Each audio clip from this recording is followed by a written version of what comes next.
সারা দেশে 20,000 কিলোমিটার নদী, খাল ও জলাশয় খনন ও পুনঃখননের উদ্যোগ নেওয়া হয়েছে। ইতিমধ্যে 54টি জেলায় এই কার্যক্রম শুরু হয়েছে।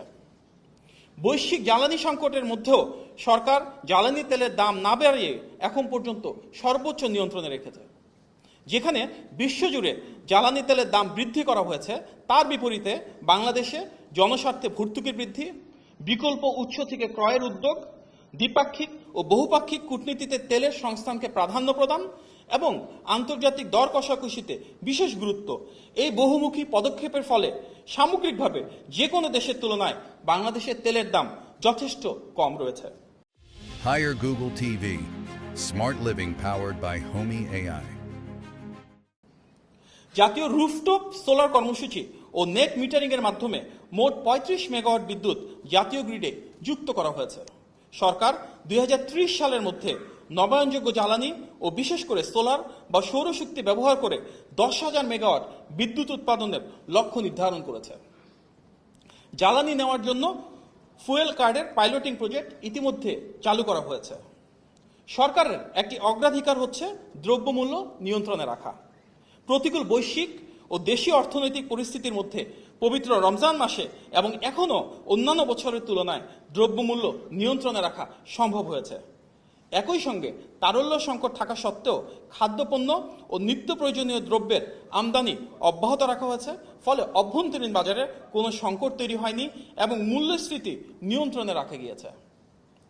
4,908টি মসজিদে ইমাম, মুয়াজ্জিন, 990টি মন্দিরের পুরোহিত, 144টি বৌদ্ধ বিহারের অধ্যক্ষ এবং 396টি গির্জার যাজক ও পালকরা মাসিক সম্মানী পাচ্ছেন।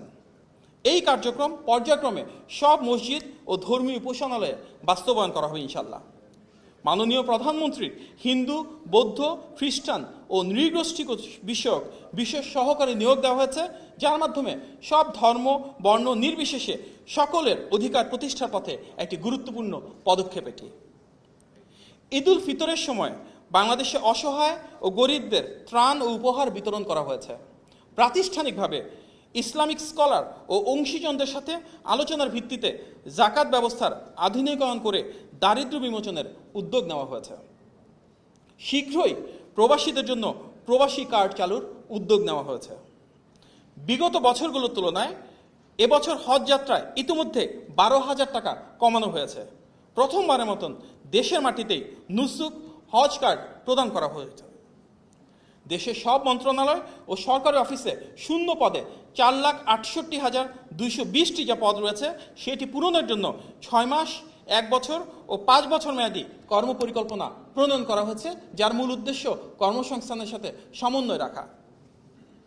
পর্যায়ক্রমে সরকারি মালিকানাধীন বন্ধ কারখানা ও শিল্প প্রতিষ্ঠানগুলো চালু করে কর্মসংস্থান বৃদ্ধির উদ্যোগ নেওয়া হয়েছে, যার মাঝে প্রাধান্য পাচ্ছে চিনিকল, রেশম ও পাট শিল্প।